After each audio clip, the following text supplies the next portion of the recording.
I really believe most people don't walk away from the Bible because they don't care.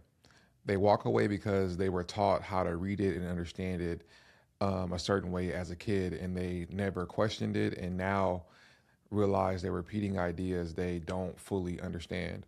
Or even worse, they're using it to justify how they treat people or avoid hard conversations in their relationships. So today, this conversation is about understanding what the Bible actually is and how to have a healthier relationship with it.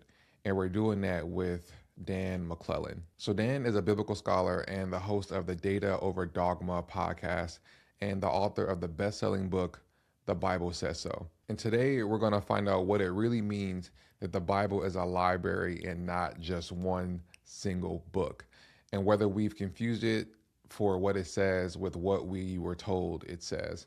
Usually, I'll talk to you guys before my conversations, but I already had this one with Dan and it was amazing. The first portion is really about the Bible, the meaning of it, where it came from, how it was made, and how to actually pick the right Bible for yourself. If you're not really into that, there are timestamps below where we get into how the Bible can help you shape your relationships and how it's supposed to shape your relationship with others. After that, we talk about mega churches, politics, and all the things religion has affected and how we need to change that to be a better society. All the timestamps are below, so jump to whatever speaks to you. This is a deep one that touches on some of my passions about learning the Bible and how it shapes our relationships in society and our culture. And it was great, and I hope you enjoy. Well, first of all, before we get started, I want to say thank you for what you do, man. Like Oh, you I appreciate that. has educated me so much in times where, like, I think more than anything for me, it makes me, I've realized, okay, I know that this thing has been hard, and I know that I'm not crazy that it's hard, and all these hard questions that I've had, you helped me realize that it's no wonder that I don't know them, and why, and I also understood like why throughout my life, well, I would say my adult life, when I've tried to understand the Bible, how easy it is for somebody to try to shame you because it's easy to complicate. It's easy to simplify things that are really complicated because you're not willing to actually go into depth to really understand them. And then when you have something like literature and a doctrine that essentially is supposed to be all powerful and all knowing, and if you don't listen to this, you go to hell and all these other things, it can be scary. And that's how I kind of grew up. It's like, if you don't do this, you go to hell. That's basically what it was. And when I got older, and it's funny because as I got older, I started to I have like a bunch of journals over here where I'm trying to figure out the Bible and figure out my life and all these things.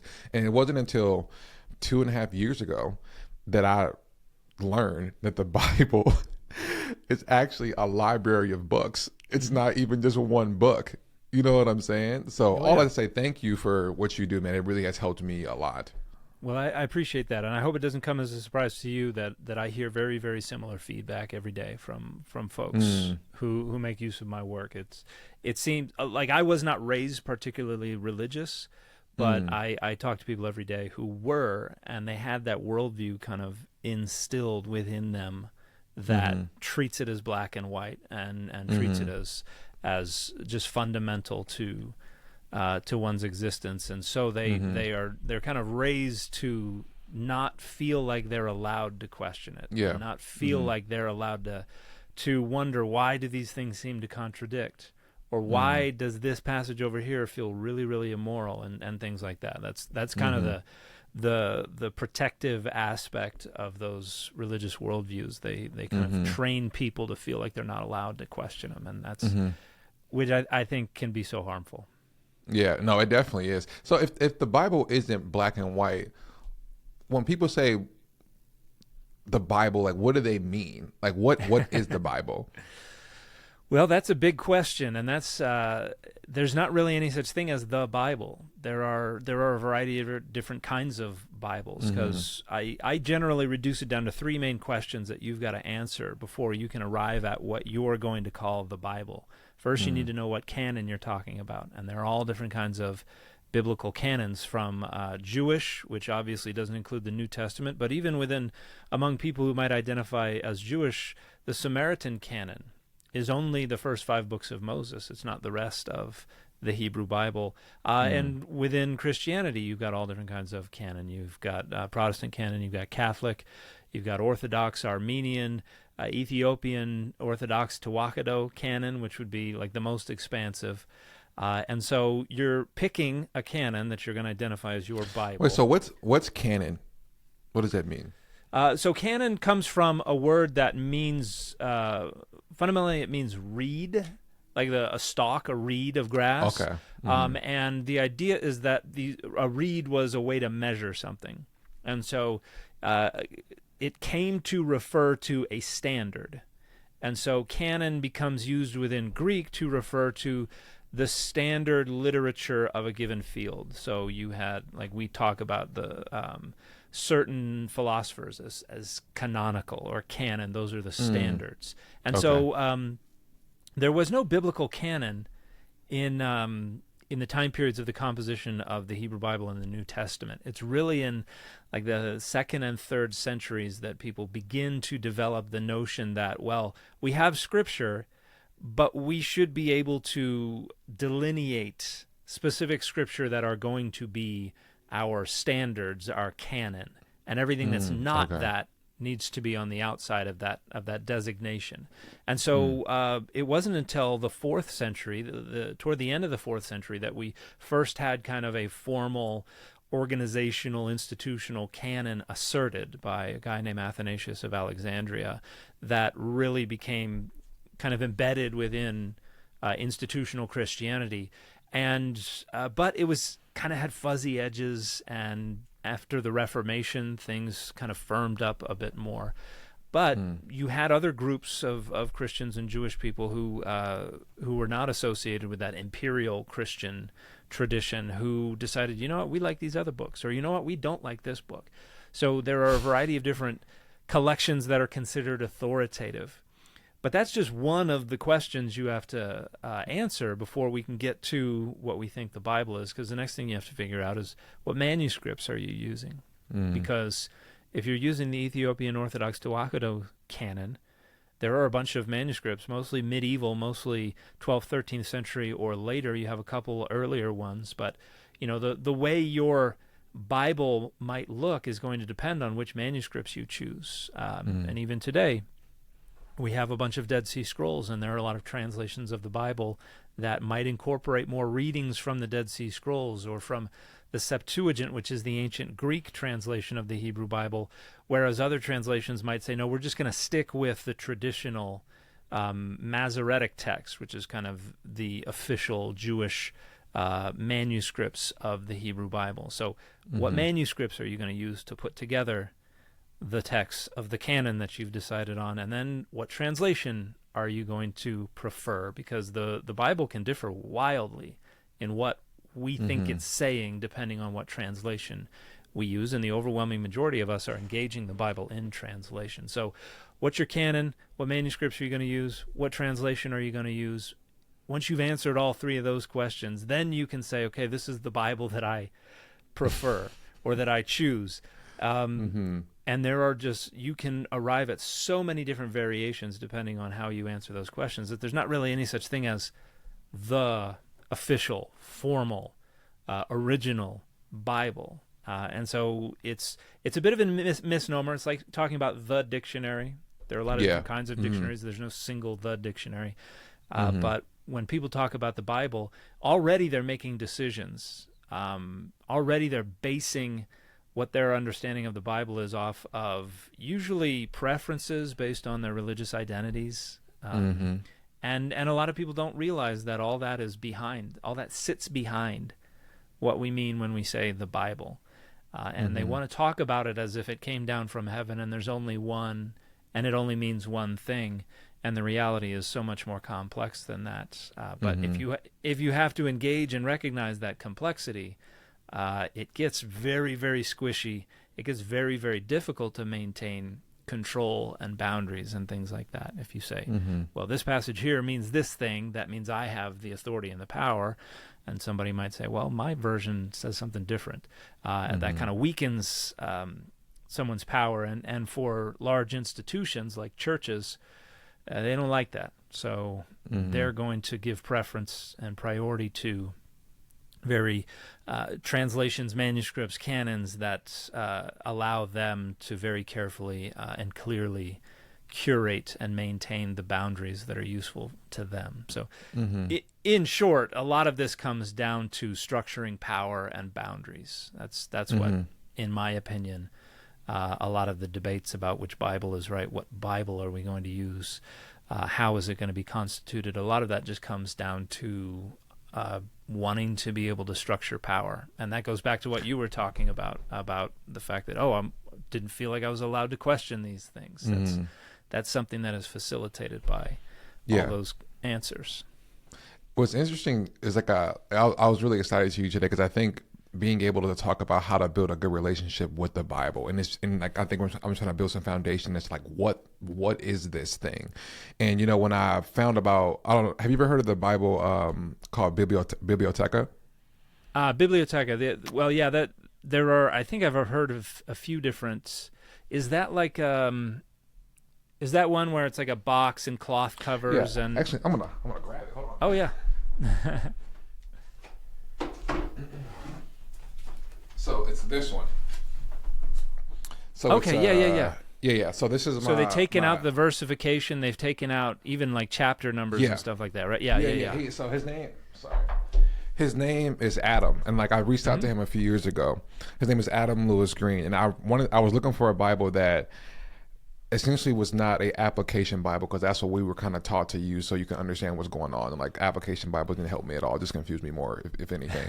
And with this Bible, it's like all the verses are out, and like his whole theme is like the Bible is literature, and we need to just see it as literature. So when I'm thinking about trying to build this good relationship with the Bible, how does someone have those foundational blocks? Is it answering those three questions? Is it taking a step back and figuring out what you actually want from it? Is it putting away what people are telling you? What would you say people can do as someone who is who has studied the Bible?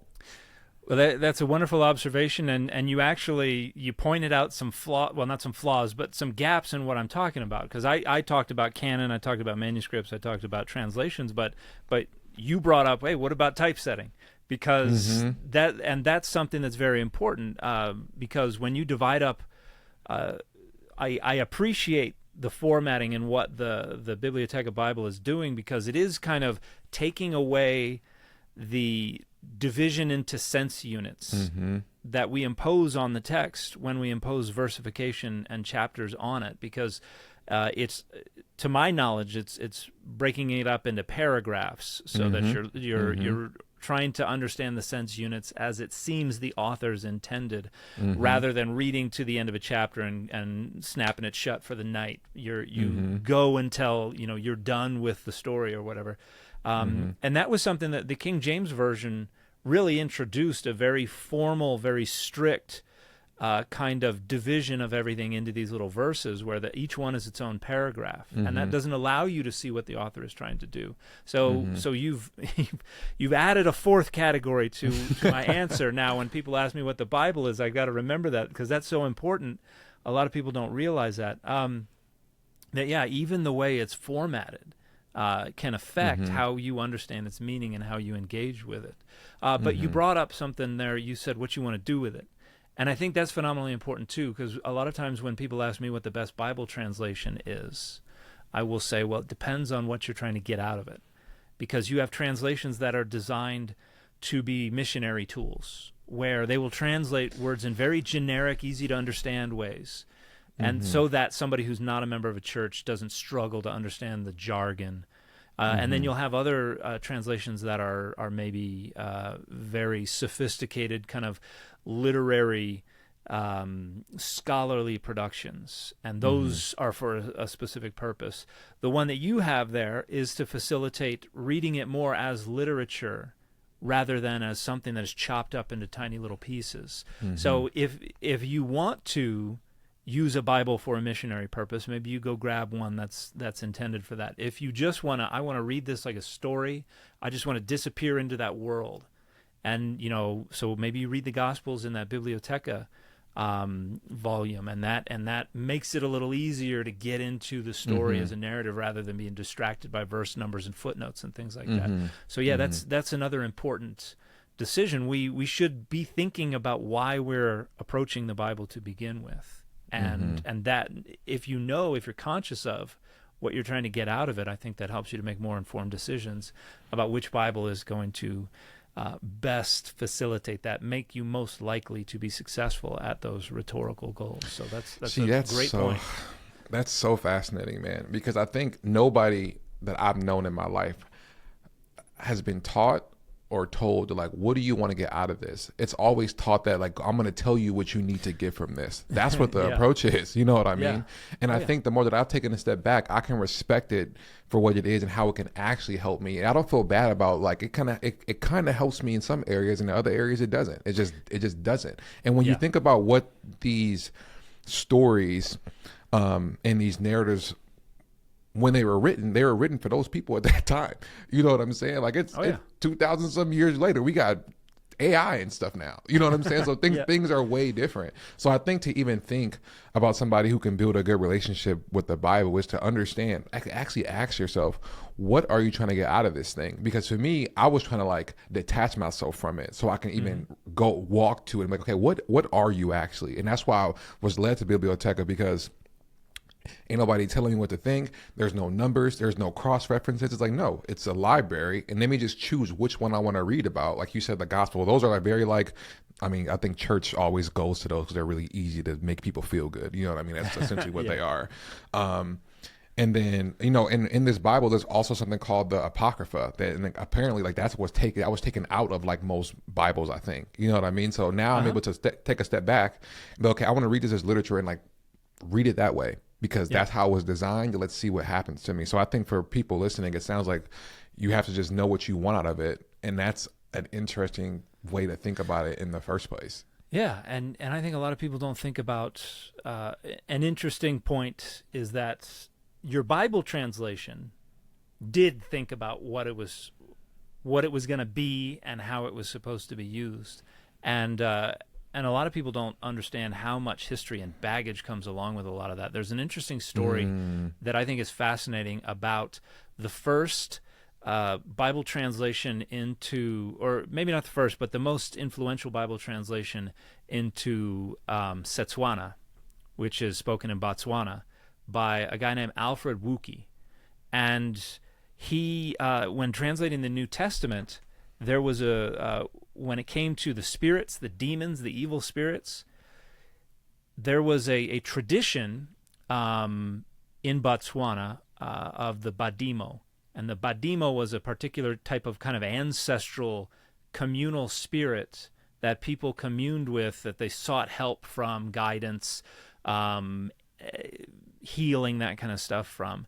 And so Wuki, in his translation, he was like, all right, I'm going to translate demons and evil spirits using this term, because the goal was kind of to make the New Testament vilify and demonize these traditional spirits, because he wanted, and this is where Bible translation is so entangled with cultural imperialism.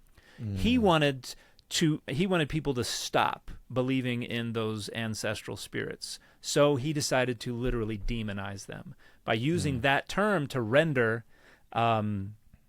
demons and evil spirits. It kind of backfired on him, though, because what it did was they would read the New Testament, and rather than overrule their traditional understanding of the Badimo, they kind of integrated the two. And they thought, okay, so the Badimo are mentioned in these biblical texts. They can therefore become tools of divination to seek out the help of the Badimo. So you had kind of a spiritualist tradition arise where they were using this translation of the New Testament as a divinatory tool to facilitate access to the Badimo in order to be able to seek their aid and their healing and their comfort and that kind of stuff. And Bible translation is a wild field, but there are so many ways that translators are trying to achieve certain things with the way they're rendering the text that they frequently don't tell the readership about. And so even the Bible translation itself has goals that it's trying to achieve. And I think it's helpful for folks to try to find out when they're considering a Bible translation. And it sounds like you did a great job of considering what you wanted to get out of this, and you went and you found the tool that you thought was going to be most helpful for you. I think it's a good idea for people to do the same when they're trying to look for a Bible translation, instead of just going, well, what's the best or what's the most accurate? There's not really a correct answer to that question. Yeah. Yeah. No, that's beautifully explained, man, because I think that's going to help a lot of people, because it's hard and it's complex. And I think once you understand how complex it is, and then you kind of step back, and then you have a foundation of like what it is, there's a kind of a deconstruction period that I went through of, okay, like, well, everything that I'm told by pastors are like, just pray about it, and just pray about it, don't do nothing about it, just pray and God's gonna take care of it. I was like, well, that never really made sense to me as a kid. It doesn't make sense to me as an adult. And I think as a former athlete, when you put in work, you get paid for that. You know what I mean? So like, why should this be any different? You know what I mean? And I think that once you have the foundation of, okay, what do I want out of this? I think, the next thing after that foundation is like, now we're trying to utilize it in our real lives and in our relationships. Now it's like, okay, God says this about marriage. He says this is about how we raise our kids. He says this about how we're supposed to live our lives. And what do you see being most abused when it comes to like the relational parts of our lives, when people try to justify how the Bible is supposed to run those things for us? I think there's one of the things about the application part of reading the Bible is, and this is something I talk about a lot on my channel, is we have to negotiate with the text. In other words, the text is not consistent, it's not univocal.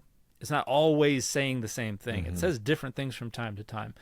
And so if we want to try to leverage the Bible to guide us, if we want there to be a single unified principle, we really have to go in there and kind of negotiate with the text. Figure out which passages we like the most. Those we're going to center. We're going to give priority to those passages. Passages that say something we don't really like, we're going to push them to the side. We're going to reinterpret them. We're going to say, well, we got to understand it in light of the other one. Like Scripture must interpret Scripture. That principle.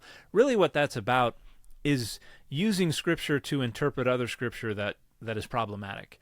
And so we're always negotiating with it. So there's a degree to which, when we're seeking guidance, we're kind of going to get out of it what we want to find in it.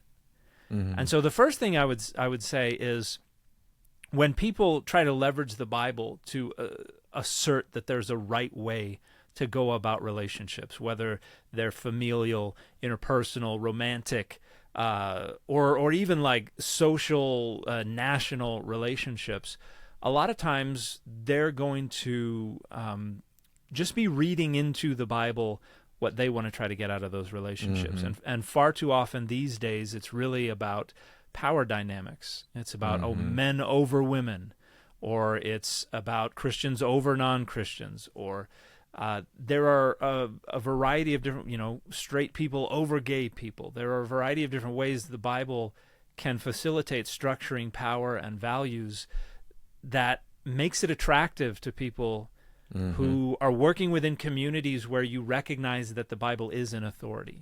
Because if you can say, well, the Bible says so, that's kind of a moral, ethical trump card that nobody can contest. And so in that process of negotiation, I think we need to be really careful.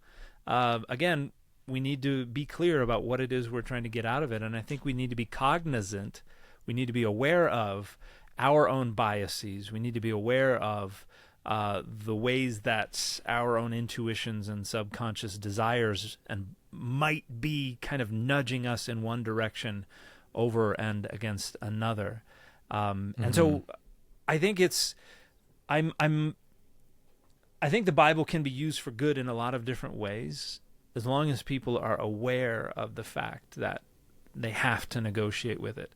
Because that opens a lot of doors as well. I think one of the most influential ways that the Bible has done good for this world is liberation theology, which is something that was kind of developed within the Catholic tradition, and particularly in Latin America, where instead of looking at the Bible through the lens of empire, through the lens of imperialism, we look at the Bible through the lens of oppression and through the lens of being under the boot of empire and imperialism.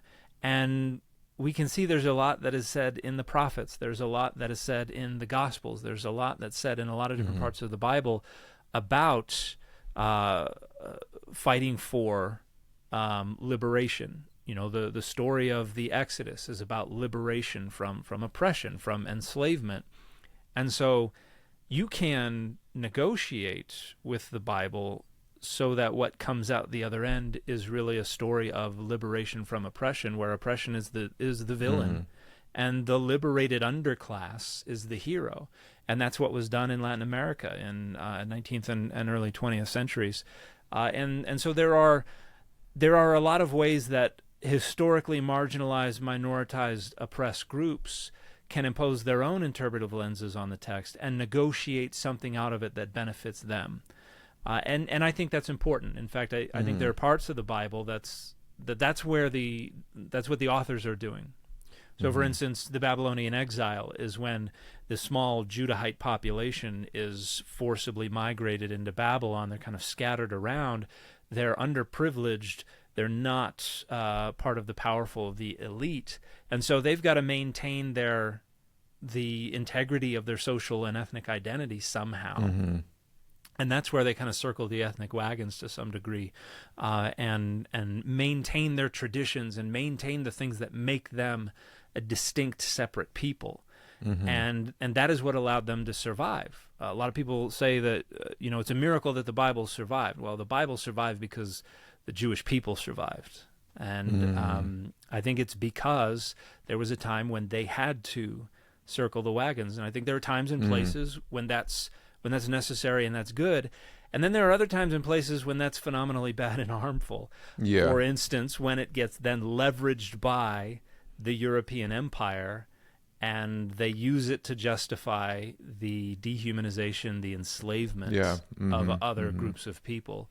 So I think there are a lot of different ways the Bible functions and can be leveraged as a tool in order to curate how relationships go, but we've got to be aware of the power dynamics and how we might be exploiting them. So when people, thank you for explaining that. That's really, really helpful. And when I'm thinking about the Bible being used in certain areas of our life, and we talked about marriage a little bit, and I want to circle back with that. So when people bring the Bible into marriage, what do they often make too simple?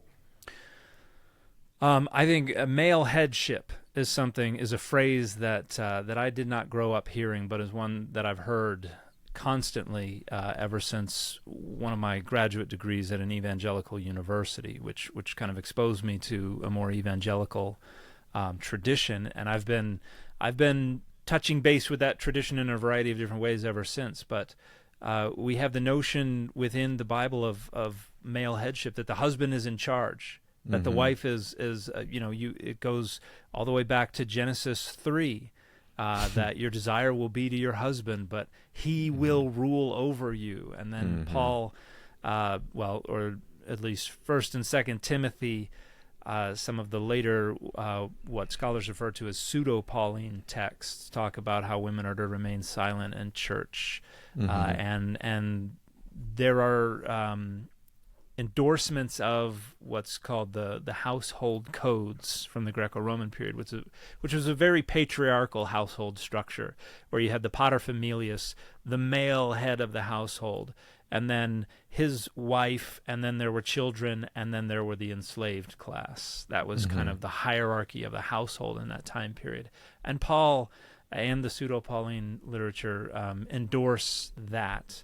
And so one of the problems I see is that a lot of particularly men, when trying to understand a biblical approach to marriage, in that process of negotiation, they're giving priority to all the texts that suggest they're supposed to be in charge. How ironic. Yeah, imagine that. And then they're overlooking a lot of the passages that are more egalitarian in orientation, and they are a minority of passages because these texts were written 2,000 plus years ago, and the world was not a very equal place 2,000 plus years ago. And so I think frequently you get that simplistic notion that there has to be a hierarchy, that there has to be one person in charge and another person who is subordinate. And I don't know, I imagine where you're living, you don't see it nearly as much. Here in Utah, the state legislature is frequently trying to alter rules about the right of women. For instance, we've had people advocate for getting rid of the amendment that allows women to vote. We've had people who have said that all of society's problems stem from allowing women out of the kitchen. That's almost word for word what somebody who was a precinct leader in our state GOP party said a little bit ago. So you have a lot of ways that things get simplified down to that patriarchal, black and white system of power, and I think that's phenomenally harmful. And unfortunately, I think that afflicts so many marriages these days. So do you think that people say they want a biblical marriage and they actually have no idea what that really means? It's almost like a template that you just use because that's what somebody told you, that's what you see on TV, that's what you see on the movies. Is that what it is? And where did that, I mean, I guess, where does that come from? Like, I don't even get it. Well, people want a lot of biblical this and biblical that, and in my opinion, that doesn't really mean anything because when you look at marriages in the Bible, polygamy was the standard in the Hebrew Bible. In a biblical marriage, at least if we're talking about the Hebrew Bible, if your wife couldn't conceive, well, you just took one of your slave girls and you just had a baby with the slave girl, and then that became the property of your wife.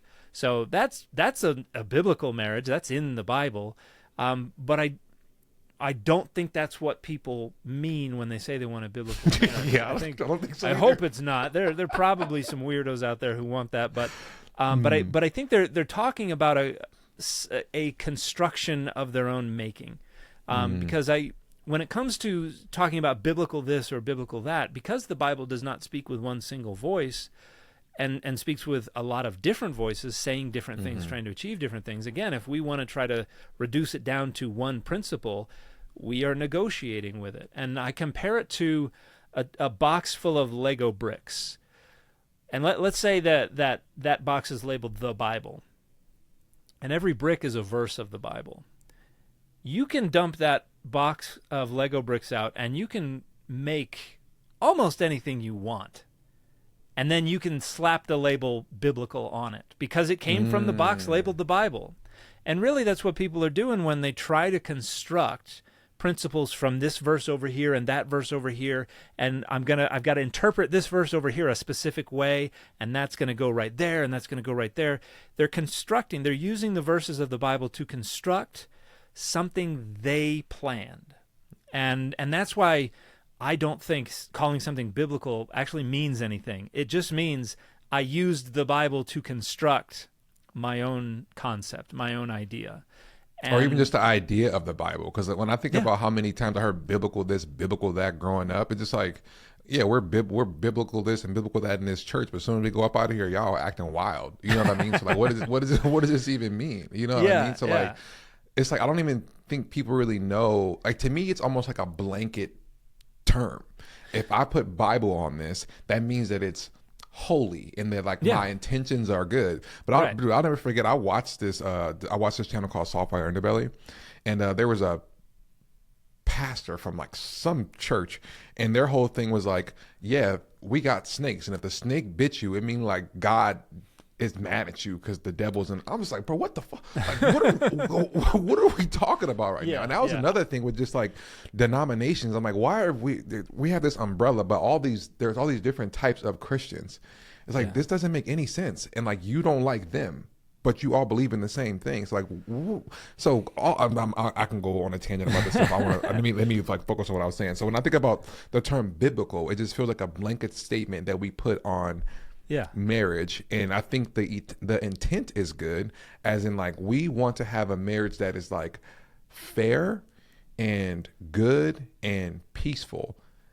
And like you said, like biblical doesn't really mean anything. I think the intent is probably good for people who say that in their marriages, but they actually have no idea I think they know what they want to feel, but they don't know what it actually takes, and they had nothing to point to. And since the Bible was this everlasting literature with stories and love and whatever, that's what people throw on it, and they just hope for the best without really knowing anything. And I think for a man, when you hear like you're the head of the home, and like what are some of the quotes like love your wife as Christ loved the church, and wives submit to your husband, and like kids watch your wife be good to your husband, and then you learn. It's like, bro, what the hell are we talking about, bro? This don't even make any sense. It doesn't make any sense. And that's Ephesians 5, and so that's part of it. That's where you're like, oh, well, where does it talk about this? I'm going to take Ephesians 5 over here, and it's like, well, what about the Song of Solomon, which a lot of scholars think is talking about premarital affair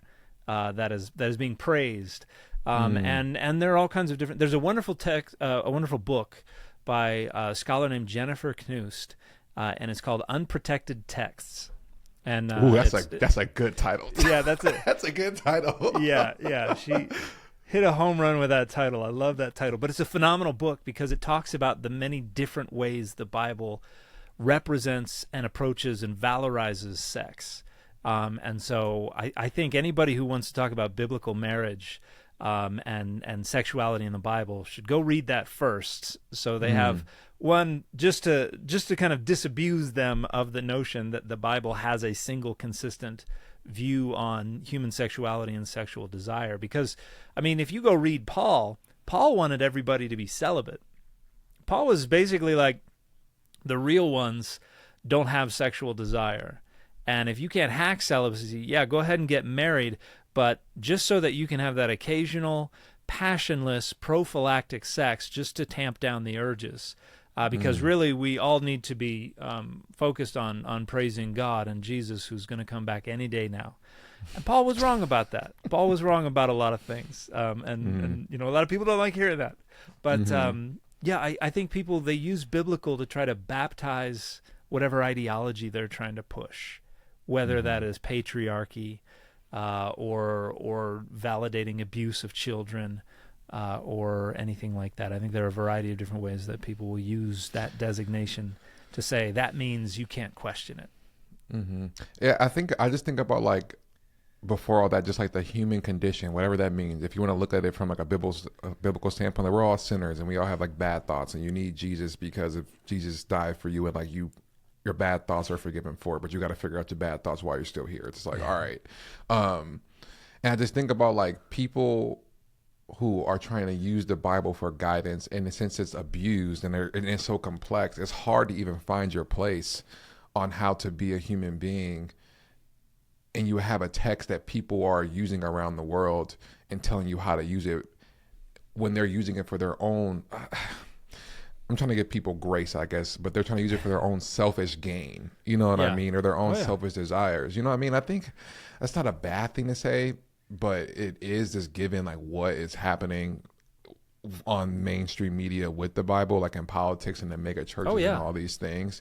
And it's just so complicated. I mean, how do you even balance that? Like, the idea of the human condition is the reason why the Bible is not treated the right way, and it's supposed to be treated the right way for us to live a good life.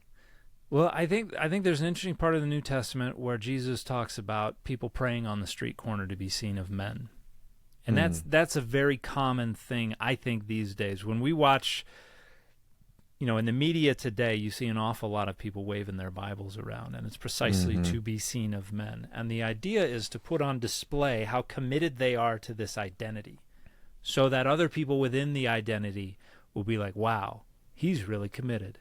He's got it going on. He knows what he's doing.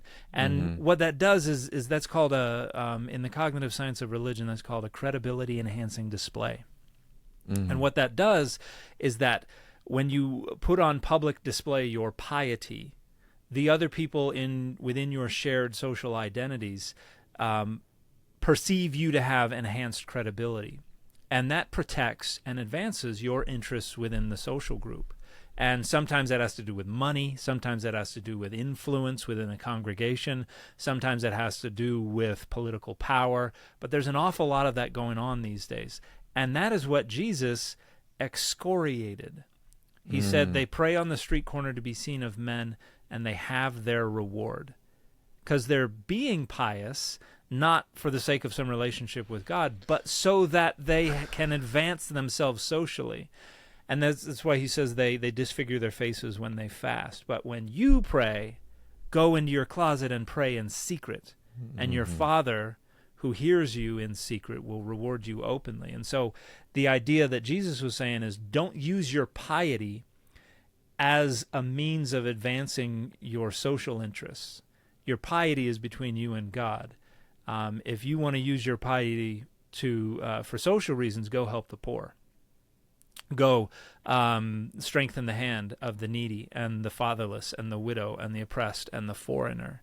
That's what the prophets from the Hebrew Bible were all about. They looked at the social elite, the wealthy, the powerful, and I don't know how familiar you are with the prophetic literature, but you have folks like Isaiah and Amos and Hosea and others saying, I hate your sacrifices and your Sabbaths and your new moons, and I will have mercy and not sacrifice, and I do not delight in the blood of bulls. And this is not the Hebrew Bible prophets saying we don't like ritual.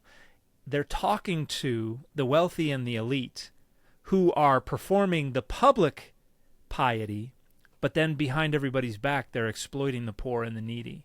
They're engaged in land consolidation. They're taking over people's property. They're doing all this stuff. And the idea is the purpose of the law is to generate a just and a righteous society. And when you engage in the public-facing side of it, but then you directly undermine the ultimate goal of the law, the ultimate purpose of the law, you violate the law, that's a sin. So somebody who's grinding the faces of the poor, as the prophet Isaiah said, who then goes out and offers public sacrifice, or prays on TV, or waves around their Bible or something like that, God says, I hate when you do that. I hate your sacrifices. I hate your Sabbaths. I hate those things because you're undermining the law. And I think Jesus is doing very similar things. So I think we need to be careful when we're engaged in the public performance of piety. I think we need to make sure that we're doing it for the right reasons and that we're trying to help others rather than just trying to help ourselves, because it's so easy for public displays of piety that are intended to help us to hurt others. And that's what we're seeing in your town right now. We've got people talking about, this toxic empathy, this suicidal empathy. We can't do that. Leviticus 19:33. That's not about, not brutalizing somebody who overstayed a visa and violated a civil statute. It's not even a criminal offense. It's a civil offense. We've got a lot of people trying to get on TV and in the news and on social media defending the use of violence and terrorism to try to abuse and try to kick people out of the country, mainly because they're less than. They're considered the other.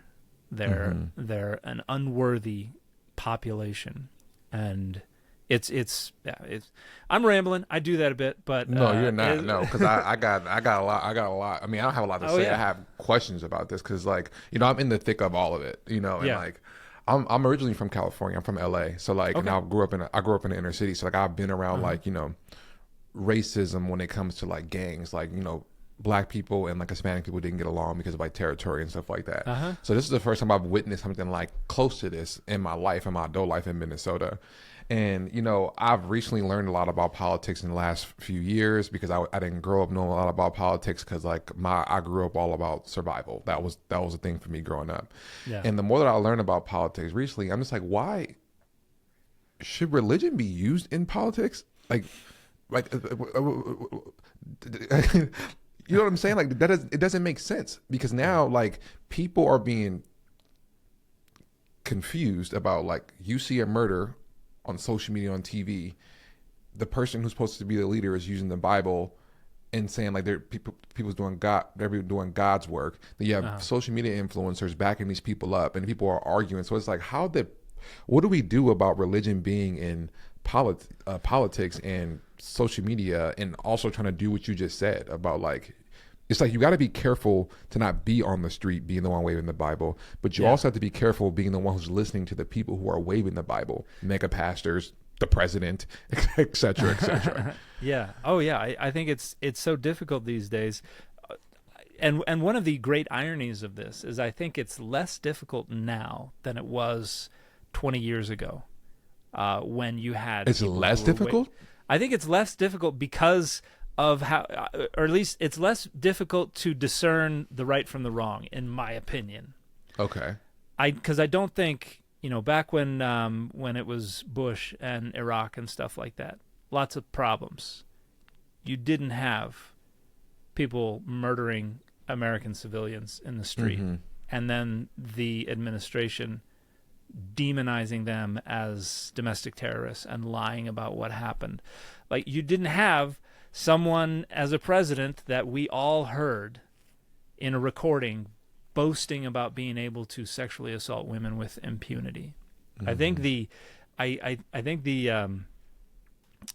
sides of this debate have never been further apart from each other, and I think there's a degree to which it's never been easier to tell the right side from the wrong side.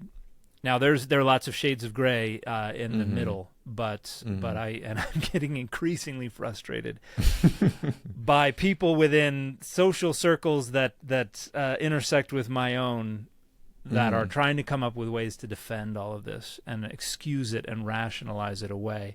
And the folks who try to reach for their Bible to do so, I think, are using it in some of the most hypocritical ways, and some of the most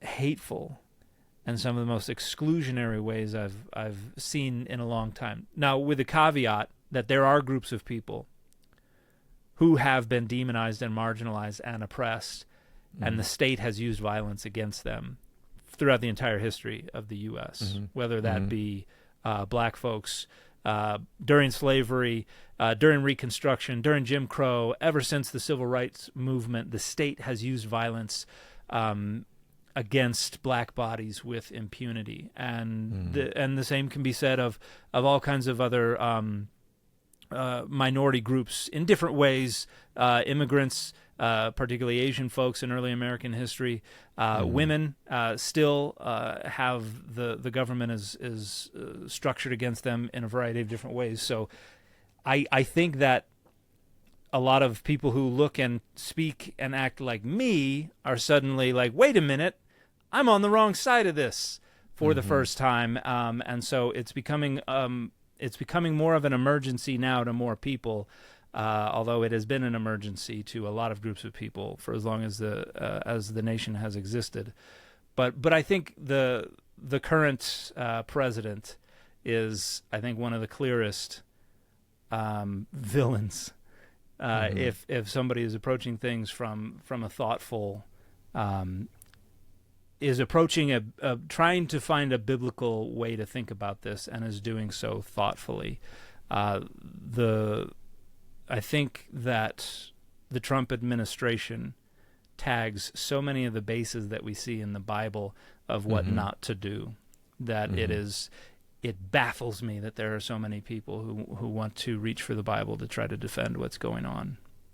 So what are those? So forget the thoughtful people. Like we know if it looks like a duck, it quacks like it's a duck. It's a duck.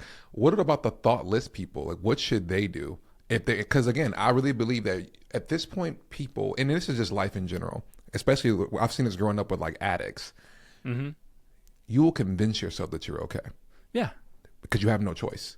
So for the thoughtless people, where could they start to like actually believe, to trust in like what they feel when they see the word that they believe is holy and good and it's not being shown? What should they do to actually like listen to their intuition and their actual human feelings? I think a lot of their intuitions are oriented towards protecting their sense of self, which, because they've committed to a specific social identity, they've entangled their sense of self with that social identity. I think a lot of their intuitions are pushing them deeper into that fascist territory. So I think they actually need to go against their intuitions to some degree. But the main thing I think they need to do is let down their guard and think critically about what's going on, and think critically about how it's affecting the people they love. Because I think everybody who is, maybe not everybody, I think there are an awful lot of people who are on the other side of this issue from where I think the two of us are, who know people who are affected by this, who know people who are scared, who know people who are hurt. And I think they need to take those relationships seriously. We can throw all the data in the world at people who have a dogmatic worldview, and it will just further entrench them in their worldview. The two things that are most conducive to changing one's mind about ideologies are close relationships, close personal relationships, and intense personal experiences. And I think if people have access to those two things, I think they need to let those relationships do their work. Listen to people who are saying, this hurts me. This, whether it's people who have known people who have been abused or have been detained or have even been deported, people who have been on the business end of the Trump administration's cutting of funding for SNAP benefits, or all the many different ways DOGE has taken money out of the hands of the poor and needy. I think they need to take that more seriously. And, if you need the Bible to tell you to do that, there are a bunch of places you can look. James 2:13 says, those who judgment will be without mercy for those who have shown no mercy. For mercy overrules judgment. And that alone, I think, ought to tell people your concern ought not to be enforcement of the law directly over and against concerns for mercy. And that you can find in a number of places in the New Testament and even in the Hebrew Bible. So I think stepping away from concerns for how structuring power for oneself and starting to take more seriously the feelings of the people around you. And I think if people can do that, if people can let down their intuitive guard and take those close personal relationships they may have with people who are affected negatively by what's going on, I think their compassion, their empathy can show them that they're doing an awful lot of harm to an awful lot of people. Yeah, that's a beautiful answer, man. Because I think you're learning how to feel, and you're. I always say that life is more about unlearning than learning, because most of the time you're trying to unlearn things to learn what you actually feel and what you actually think. And one thing that's coming up in my mind is, I know we're coming up on time too. We can wrap up here soon. Like, I think about people who are trying to find these communities, and a lot of the time the community is church. When they try to let the guard down, and then they go to church, and they're being influenced by the pastor, all these people, and all these different things. So especially what is your thought on church now, and especially what mega churches and mega pastors? I think that church is one of the places. I think that's one of the places where, particularly in America, we have an opportunity to do community well. And there are all kinds of churches that do community so well. And there are a lot of churches that do an awful job, where that community is just another social structure that allows right-wing authoritarian and social dominance orientation thinking to fester. In 2016, I mentioned it earlier, we all heard the person who became the president of the United States boast about being able to sexually assault women with impunity. And my wife and I went and would sit down in church next to people who said, I don't care. And I know people who are survivors of that kind of stuff. And what that does is it makes them aware that they are not nearly as safe as they thought they were. Because a lot of those folks imagine that they are surrounded by people who would protect them, who would be safe people to go to if that ever happened again. who would help them and protect them. And then a lot of people in the pews, on the streets, on social media said, I don't care. It's fine with me. And they realized they're surrounded by people who are not safe. They realize they are living in unsafe communities, and they are attending church and worshiping, sitting next to people who are not safe for them. And I don't think a lot of people realize how much the world changed for so many people in 2016. How much they realized, I live in a dangerous place surrounded by dangerous people who would look the other way if I was being abused, sexually assaulted, raped, any one of a number of other things. And church facilitated a lot of that. Churches were some of the places where people who otherwise might never sit next to each other were sitting next to each other, and where a lot of people were exposed to the fact that their neighbors and the people in the grocery store and the people preaching from the pulpit were people who would not protect them, who would defend the perpetrator, and who would vilify and demonize the victim. And that changed the world for a lot of people. And then something very similar happened with COVID. There were a lot of churches who were saying, no, this is all a hoax. This isn't real. You don't need to get vaccines, all of this kind of stuff. So I think there are a lot of ways that we could have used church congregations to do community so well and to protect so many people and to help people understand that they are protected and they are safe. Unfortunately, I think because so many churches, particularly in the United States, worship power more than they worship Jesus, I think there was an awful lot of harm done within church communities. And so I would love to see more congregations, more church communities come around on that and take seriously the Jesus's admonition to care for the least of these, our brethren, and to take seriously what he called the weightier matters of the law: justice, mercy, righteousness. Because right now I think we're seeing far too much of a worship of power, and people, as we've discussed, standing out on the street corner praying to be seen of men. Did you happen to see the most recent Knives Out movie? Knives Out? Knives Out. The No, I Wake have Up not. Dead Man. You didn't see that one? Okay. You haven't seen any of them, have you? No. Okay. Okay.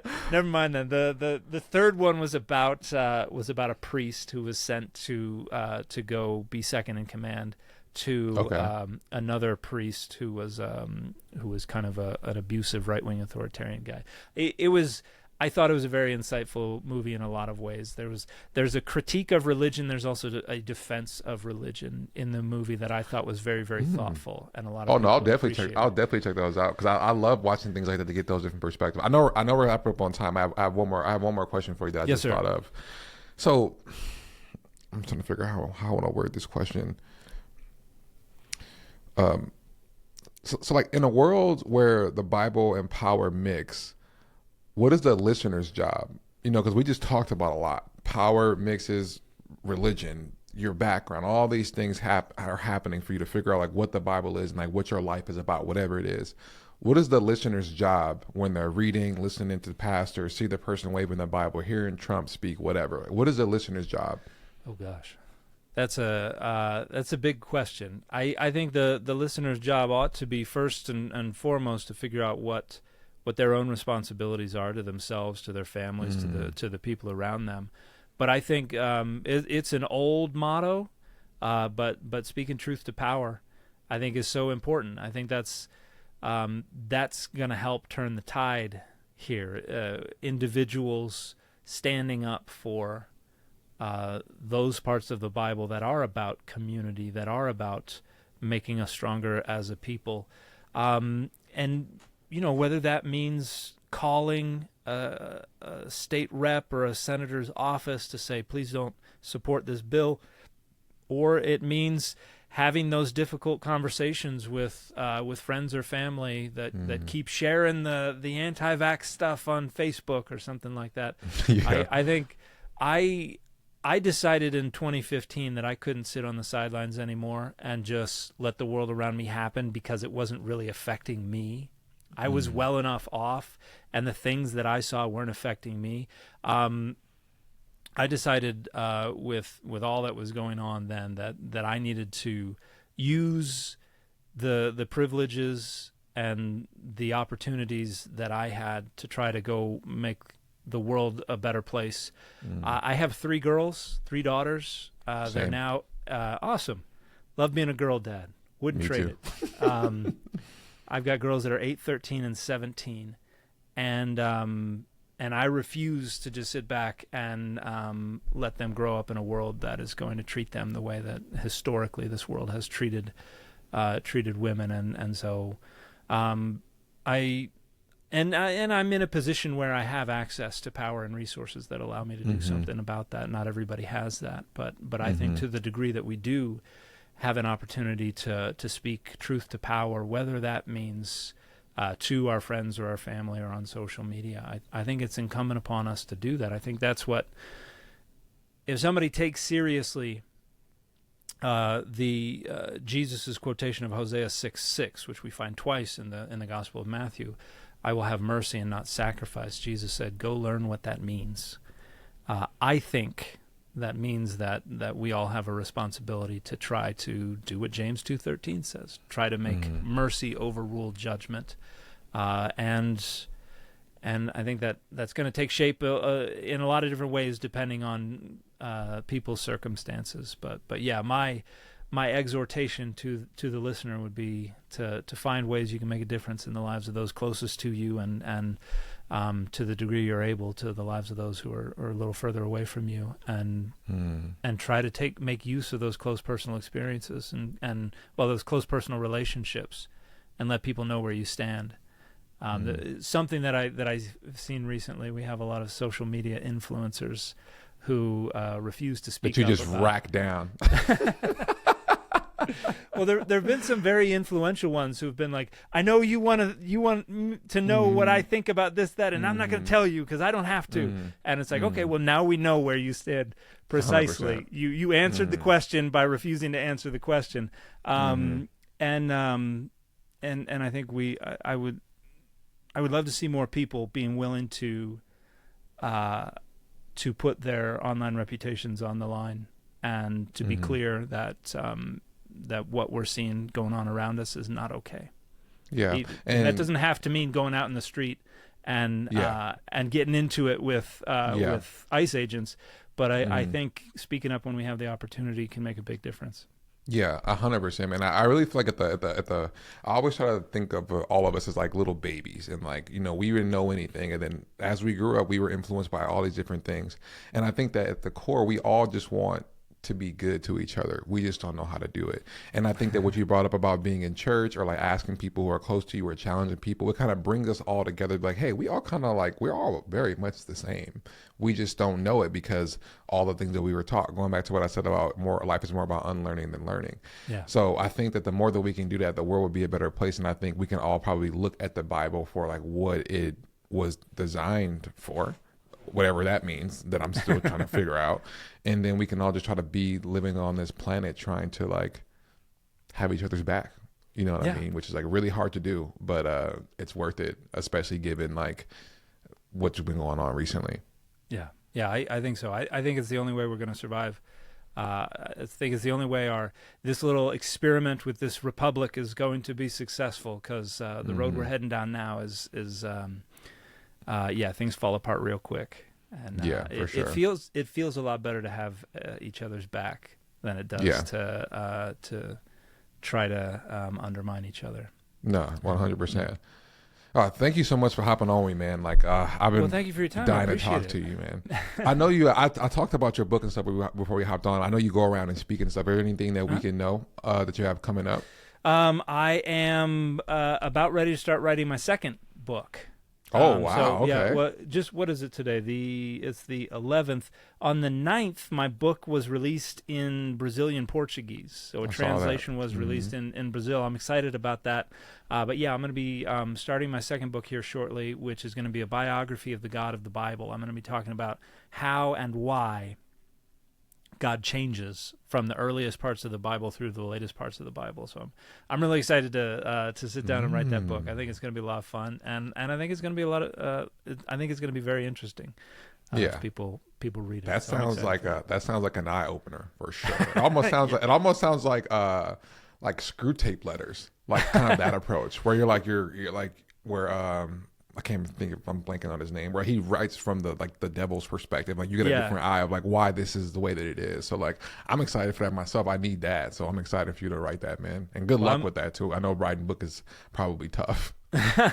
It is tough, but this one I'm really, really excited about, and I enjoy writing. I enjoyed trying to get my thoughts out on a page and trying to organize them a little better. Because like on social media, I just hit record and start yapping. Yeah. And I don't script anything, and sometimes it comes out better than other times. So a book is an opportunity for me to actually be like, oh well, what if I change that over here and to edit things. So hopefully it comes out more cleanly, and yeah, hopefully it's an eye opener for folks. Yeah, and I think it definitely will be, man. So, all right, man. Thank you for hopping on with me, dude. And like, I hope we can speak again soon. And hope we have a good day, boss. Thanks, man. You too.